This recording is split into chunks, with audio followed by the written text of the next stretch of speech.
shaped like the basic holy council stands out. The item reveals a deep connection between religious and rituals and killing the younger age. The opium poppy was a key source of opiates used repeatedly killing and introduced into ritual farms.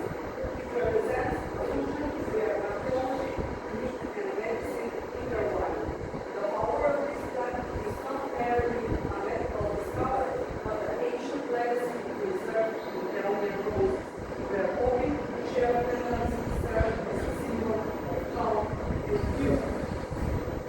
The power of opiums in the ancient world was not merely a method of secular medicine, but an essential element of secret healing practice.